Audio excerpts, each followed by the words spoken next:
ಏ ಓ ಪೂಜಾವರು ಪಾಪ 3 ದಿವಸದಿಂದ ಡಿ ಎಮ್ ಅಲ್ಲಿ ಮೆಸೇಜ್ ಹಾಕವ್ರಂತೆ. ನಾನು ನೋಡೋಕ್ಕಾಗಿಲ್ಲಮ್ಮ ಪೂಜಾವರೇ. ನನ್ನ ಗೆಳತಿ ಸಿಂಧು ಅವ್ರದ್ದು ಬಿಸ್ನೆಸ್, ಹೊಸ ಬಿಸ್ನೆಸ್ ಸ್ಟಾರ್ಟ್ ಮಾಡ್ತಾ ಇದ್ದಾರಮ್ಮ. ಅವ್ರಿಗೆ ಒಳ್ಳೇದಾಗಲಿ ಅಂತ ಹೇಳಿ ಅಮ್ಮ ಅಂತ ಹೇಳಿದ್ದೀರಾ. ಹೇಳ್ತೀನಮ್ಮ ಸಿಂಧು ಅವರೇ.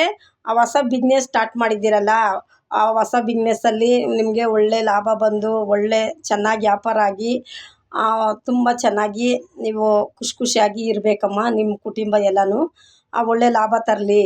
ಆ ಭಗವಂತನ ಆಶೀರ್ವಾದದಿಂದ ಒಳ್ಳೆ ಲಾಭ ತಂದು ಇನ್ನೊಂದು ಮಾತು ಹೇಳೋಕ್ಕೆ ಪಡ್ತೀನಿ. ನಿಮಗೆ ಜಾಸ್ತಿ ಲಾಭ ಬಂದಿದೆ ಅಂದ್ಬಿಟ್ಟು ನೀವು ದುಡ್ಡು ಹಾಳು ಮಾಡೋಕ್ಕೆ ಹೋಗಬೇಡ್ರಿ. ಫಸ್ಟು ಒಂದು ಸ್ವಲ್ಪ ದುಡ್ಡೆತ್ತಿ ಯಾವುದಾದ್ರೂ ದೇವ್ರಿಗೆ ಪೂಜೆ ಮಾಡಿರಿ, ಪೂಜೆ ಮಾಡಿಸ್ರಿ. ಒಂದು ಸ್ವಲ್ಪ 100 ರೂಪಾಯಿ ಆಗಿದೆಯಲ್ಲ, 50 ರೂಪಾಯಲ್ಲಿ ದೇವ್ರಿಗೆ ಹಾಕಿ. ಫಸ್ಟು ದೇವ್ರಿಗೆ ಹಾಕಿ, ಆಮೇಲೆ 50 ರೂಪಾಯಿ ನೀವು ಇಟ್ಕೊಳ್ರಿ. ನೆಕ್ಸ್ಟು ಇನ್ನೊಂದು 100 ರೂಪಾಯಿ ಆಗುತ್ತಲ್ವ, ಅದರಲ್ಲಿ 50 ರೂಪಾಯಿ ಈ ರೋಡಲ್ಲಿ ಊಟ ಕೈ ಇಲ್ದವ್ರಿಗೆ, ಕಾಲಿಲ್ದವ್ರಿಗೆ ಒಂದು ನೀರು ಬಾಟ್ಲು ಸಹ ಆಗಲಿ ನಿಮ್ಮ ಕೈನಿಂದ ಅವ್ರಿಗೆ ಕೊಟ್ಟು ನೀವು ಬಿಸ್ನೆಸ್ ಸ್ಟಾರ್ಟ್ ಮಾಡಿರಿ. ಆವಾಗ ಒಳ್ಳೆ ಬಿಸ್ನೆಸ್ ಆಗುತ್ತೆ. ಯಾವುದಾದ್ರೂ ನಿಮ್ಗೆ ಇಷ್ಟವಾದ ದೇವ್ರದ್ದು ಫೋಟೋ ಇಟ್ಕೊಳ್ಳಿ, ಆ ದೇವ್ರು ನಂಬಿ. ಹಂಗಂತ ಜನಗಳು ನಂಬೇಡ ಅಂತೇಳಲ್ಲ, ನಮ್ಮನ್ನು ನಂಬಿ, ಆ ದೇವ್ರನ್ನೂ ನಂಬಿ. ನಿಮ್ಗೆ ಯಾವ ದೇವ್ರು ಇಷ್ಟ ಆಗುತ್ತೋ ಆ ದೇವ್ರ ಫೋಟೋ ನೀವು ಅಂಗಡಿಯಲ್ಲಿ ಇಟ್ಕೊತೀರೋ, ಎಲ್ಲಿ ಇಟ್ಕೊತೀರೋ, ನೀವು ಯಾವ್ದು ಬಿಸ್ನೆಸ್ ಮಾಡ್ತಾಯಿದ್ದೀರೋ ಅದು ನನಗೆ ಗೊತ್ತಿಲ್ಲ.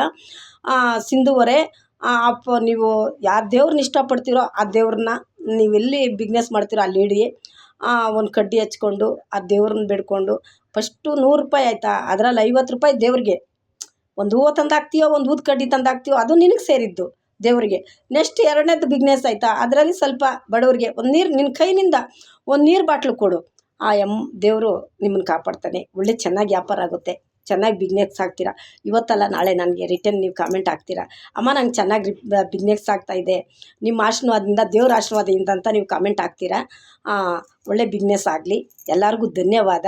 ಪೂಜಾವರೇ, ನಿಮ್ಮ ಗೆಳತಿಗೆ ಸಿಂಧುಗೆ ಹೇಳಿದ್ದೀನಿ. ಎಲ್ಲರೂ ಖುಷಿಯಾಗಿರ್ರಿ.